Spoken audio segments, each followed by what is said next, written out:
one of the great new things I love about this Definitive Edition. It's also when a new revision can give character development in its idle animations. Hey everyone, welcome back to Xenoblade Chronicles. In the last episode, we continued our trek through the marsh, and we killed a few ignas, and also added one more piece of wildlife to the wanted list. But I digress. This episode though, we're starting off with this lovely view, and let's have a nice chat with now the owner of what caused that exact injury.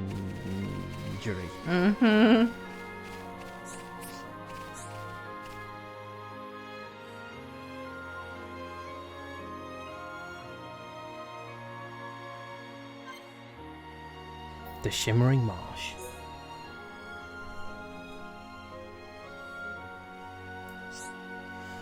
This place is beautiful. Some call it the Shimmering Marsh. I can see why. Had you ever been here before? No, and I'm still be amazed. How could a place light up so much at night? I've never seen anything like it. I have, once when I was very young. Really? Interesting. It was at the ruins where me and Manada were found. The same thing happens there. At night, glowing ether fills the air. So that's where you saw it. I don't remember much about the ruins. I found my way in and then I lost consciousness. That's about all I can remember from them back then. Except the light. If it was beautiful as this, no wonder do you remember it. Ether is an incredible thing. It really is. It can't be good for us.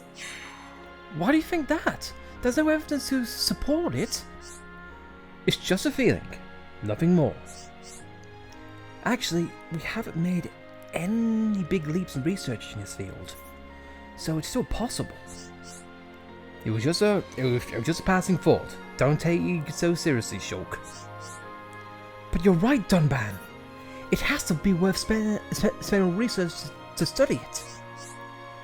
Hey, where are you going? I'm gonna fetch my notes. But why? But we just enjoying this strange phenomenon. You can take the boy out of the lab, but not the lab out of the boy. Oh, Dunban. For me, anything, chap. Don't worry. It's not the last time Shulk is gonna be an insensitive idiot to the environment and those around him. Oh, don't worry. We'll get to that when we get to it. But in this episode, though, we are gonna go on through our motley crew and go through this lovely, this gorgeous view. Yeah, you can never get enough of it. I'm sorry if I'm going to be gushing about it for the amount of time that we're in here, but you've got to understand, this was such a breathtaking view in the original. Just on the stark contrast of what we were leading to, I believe. Because, fun fact, during our first playthrough of it, we sussed, this is essentially the Bionis arse. Yeah. So we thought, it's going to be typical swamp, all the areas up to this point has been, amazing, very vibrant. The cave was a bit, ho-hum, as well as the mine, so we thought, this is where, it gets to the doldrums. But entering at night the first time in the original version, it blew us away. And just seeing it here, redone, and beautified even more, that's amazing. But again, that's going to be the last time you'll hear me gush about it this episode. Okay, let's get going. Piece of cake. Speaking of the environments, though, I guess now is a good time as any to talk about the changes in the Definitive Edition. Despite many beliefs that this is like a straight up remake from the ground up, actually no, In a recent interview at the time of recording, Monolith's head Tetsuya Takahashi mentioned like the area map that you're seeing right now. The models have not changed, and nothing has been moved. So, for example, that rock to your right, it's right there. It's right there in the original.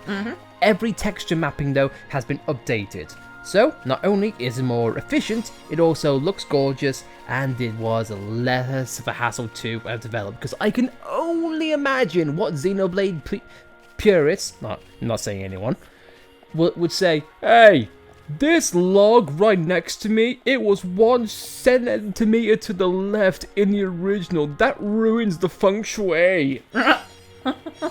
You laugh, honey, but you know, there's some nutcases out there, especially during the time which remakes and the remasters of classic games are in vogue, shall we say. But to be honest, though, it does bring up a question, though.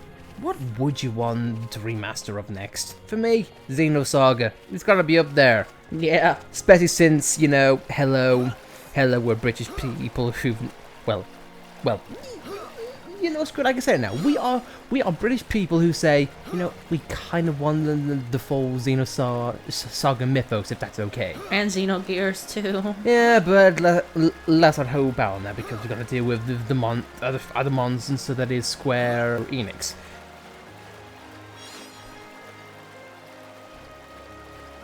Despite what Isari may say, if you look at the map really quick, there are multiple ways in which you can get around.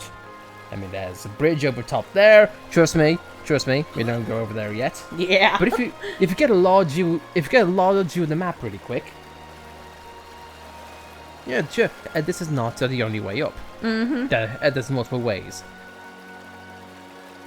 So even though this may seem a little bit linear, in fact, it's actually kind of nice to see.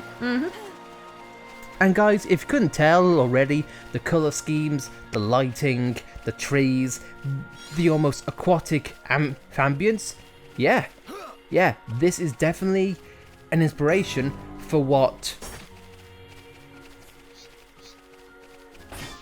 a reason why we should avoid this area like the goddamn plague. That sounds a really good idea. But no, in a nutshell, you can definitely tell Uriah from Xenoblade 2 really took notes from this place. In fact, if you look closely, the architecture and the arches, they kind of seem eerily similar to Uriah. Yeah, and the water as well looks a lot better and like it was in Uriah. I mean, let's face it, they've been using a lighting engine that they developed in 2, upgraded in Torna, and then upgraded to here. So Monolith has been building on top of themselves.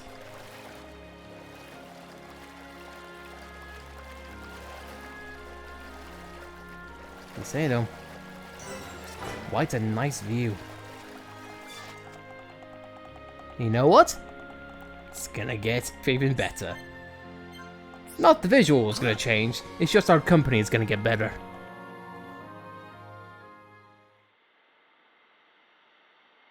The upper regions are through that entrance. You gotta go through Magna Forest first. Prison Island is at the Bionis Head, just above Magna Forest. It pains me to say it, but this is the point where I turn back. I must see to the survivors, and I'm also very concerned about Colony 9. I understand. Thank you for everything. I might have said a few things I shouldn't have back in the mine. Forgive me. No, it's okay. I owe you my life, young man. I'll never forget it, heir to the Monado. Medic, will you stay with them? I want to help Shulk. The Mekon must pay for what they did. And I'm sure Gaddo is still alive somewhere. If he is, I have to find him. Find him for me too. Good luck. Sharla, I want to go with the Tharon. Are you sure? Yeah. I've never seen anything cooler than Shulk smashing Mekon with the Monado. But I'm just slowing you down. No way, kid. You just need to shape up like me. It's okay. I've made up my mind. Compared to you guys, I know I'm pretty useless.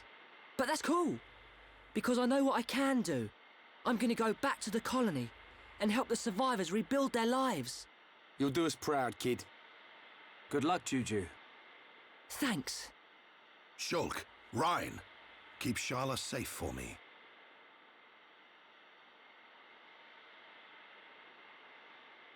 Dixon, are you leaving too? The Mekon may be gone from Colony 6 now, but that doesn't mean we've seen the last of them. When they launch another attack, and they will, Colony 9's gonna need my help. Yeah. I guess you're really needed at the colony. This ain't the last you'll see of me. You should be alright for now. Look after the Monado. You can bet on it. We won't let the colony down. You'll make us proud, Shulk.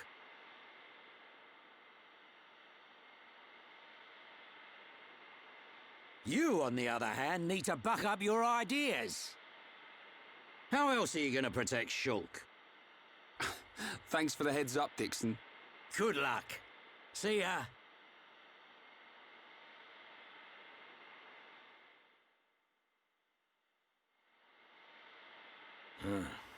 Can't say I feel so good about deceiving these kids. What's that you say? Oh, just mumbling. Forget I said anything.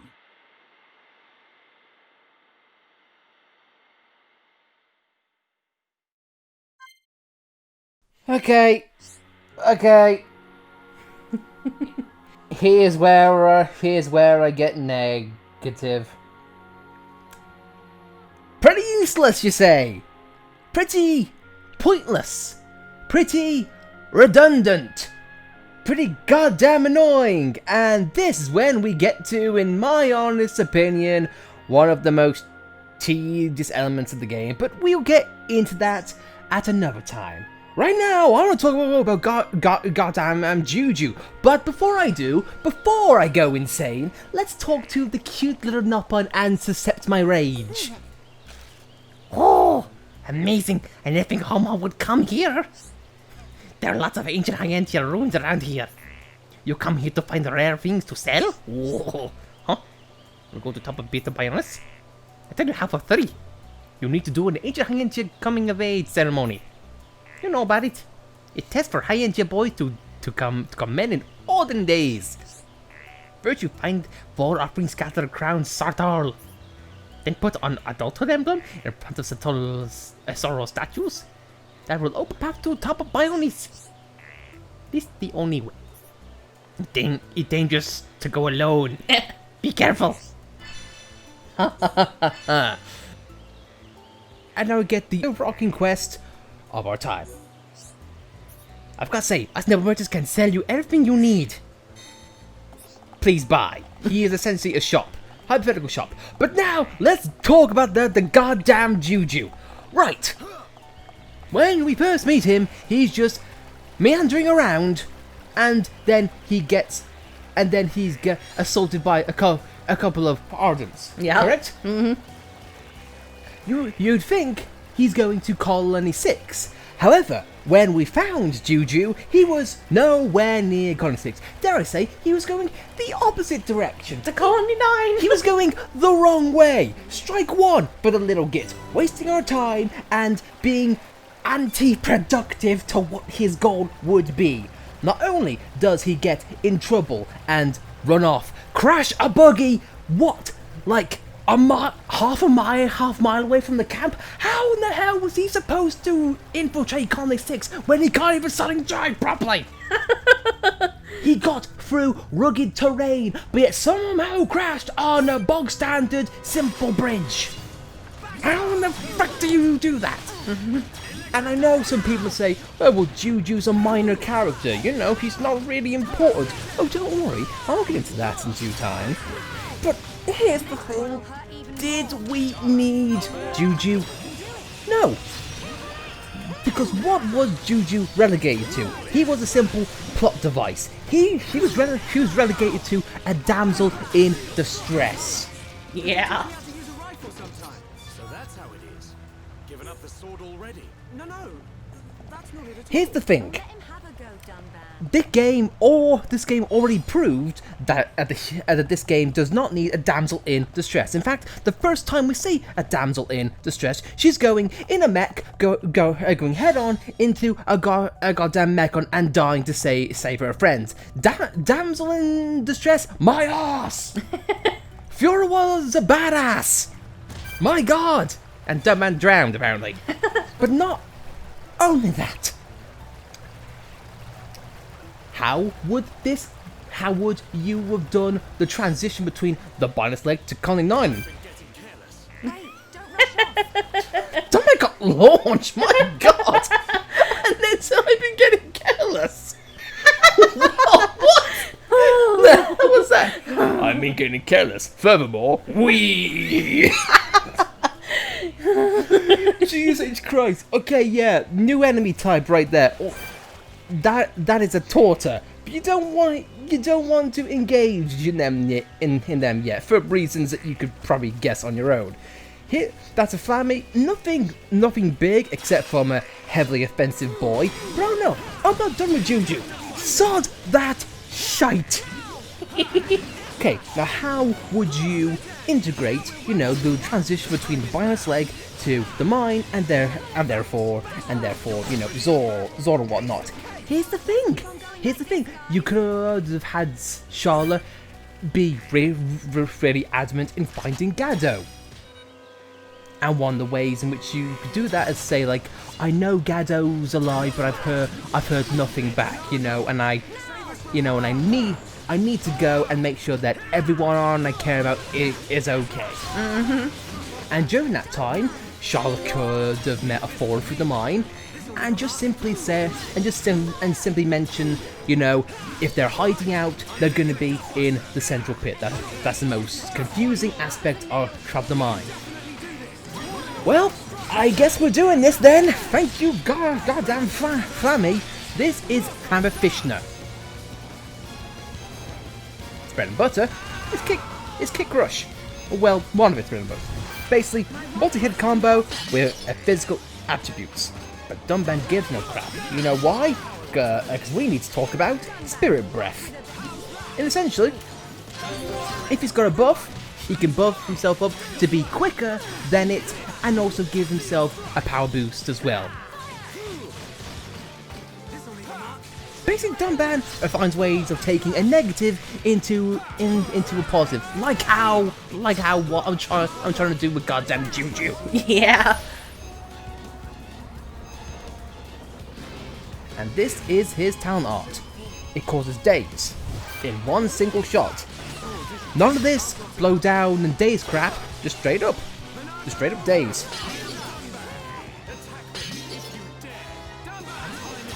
Straight up, Dunban does not care.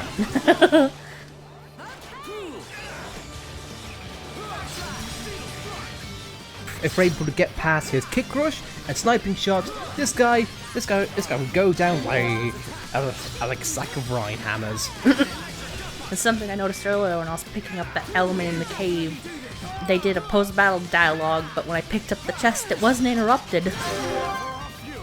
Which is actually a nice thing. Maybe the Switch's RAM has been improved, whatnot. Go! Okay, my turn! Okay. Thunder bullet! Fire! Okay, perfect. You're at one with the battlefield! Time is now! Go! Split edge! Fire! Steel slash! I expected a tougher battle. Let's stay alert. Piece of cake!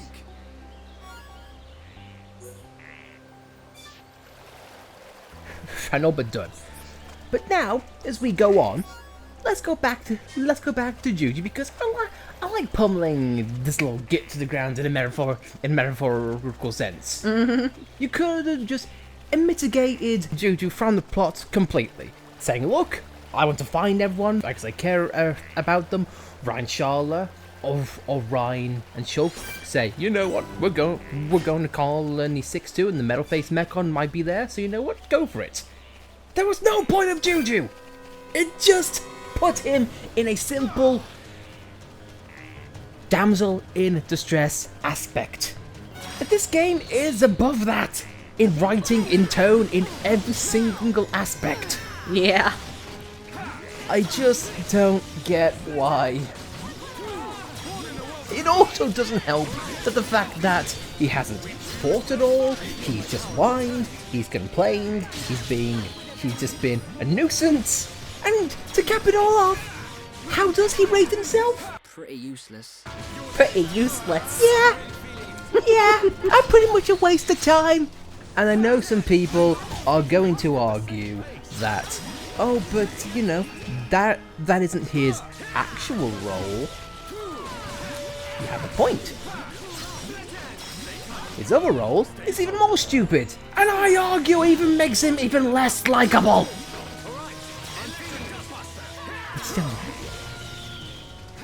we'll get to it. You couldn't tell I don't like Juju. Never have, never will. Unless, and at the time of recording, we have not seen Future Connected. My God, is that going to be the greatest expansion of all time if it somehow makes Juju a decent, likable, and productive character? But you know what? Why don't I also believe that pigs can fly? How about I also believe that unicorns exist? But anyway, rant over. You get the gist. Now, if you don't mind, we are going to let the game speak for itself. And you know what? If you want to speed things along, we can relax, kick back, and we can switch over to the original soundtrack should you wish. Because God, I think the audience has grown tired of me.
Want to get past that guy, it's just unique amount of time. Let's go. I'm ready. Don't let a single one escape. Aggressive Cornelius. In a nutshell, this guy is a jack of all trades. He's physical, he's ether, he can knock you down, he can bleed, and also inflict slow. And couldn't tell, hits like a chuck sometimes. But it's no match for the hero Dunban.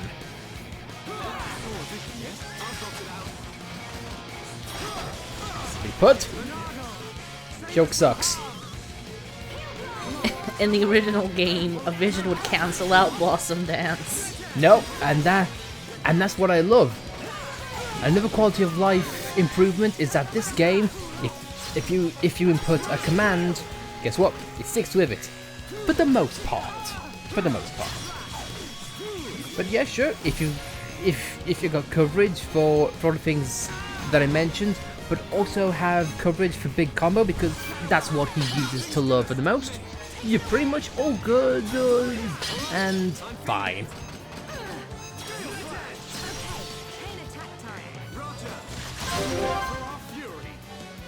I started a chain attack at the right time. Dunban refuses to die.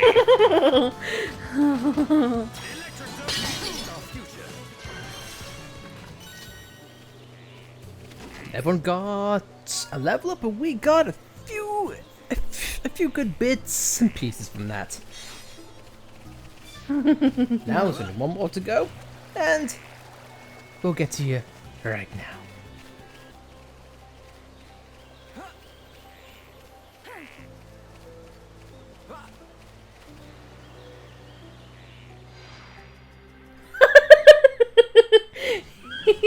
Can you guys not jump?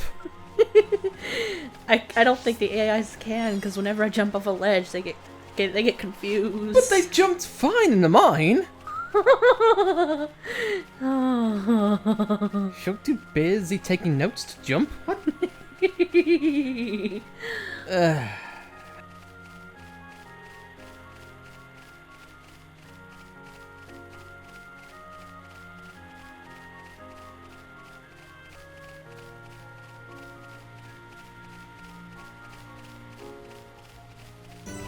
This is a new area in which we haven't seen yet. Dark Swamp.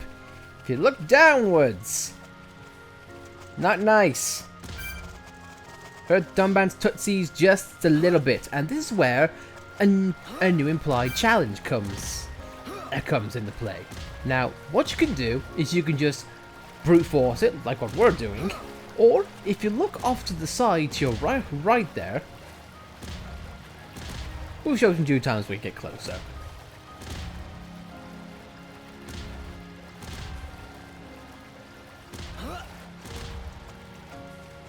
While dodging the brogs, we get quests completed. If you look behind that brog, there's little islands in which you can relax at, and you can regain your health. But it's not as easy as it seems, because poison brogs are there to cut you down. This is another reason why I love the marsh, because it's not just a pretty face. It's got environmental challenges up the arse. We have everything that we need, and we also have a need for deposits next to us, but we don't need that. However, Dunban is just going to brute force the poison because Dunban gives no craps. and even though this platform is out of your way, this, however, gives us an introduction to a new aspect of this game. Well, I say new, more like a new mechanic in which we've yet to show off.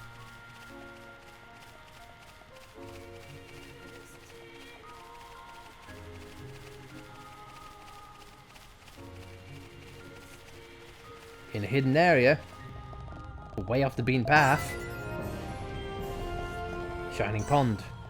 This is a secret location.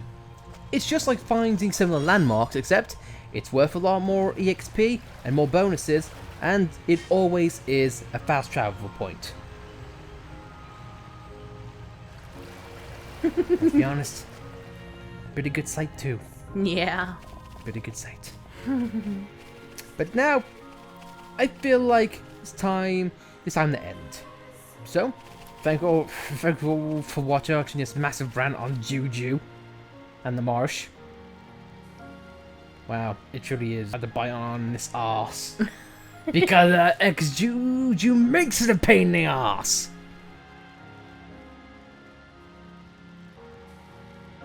Dunban is pretending to chop down Juju. But again, no guys, I think we'll call things there. So, as always, thank you very much for watching. If you like this video and hate Juju, well then be sure to like it. If you dislike this video and like Juju, I hope you find help soon. But if you want to subscribe to see more content like this, then be sure to subscribe, and we'll see you guys next time, now that we're free of Juju. Yeah. Oh, it's a bright and sunshiny night. See you next time, guys.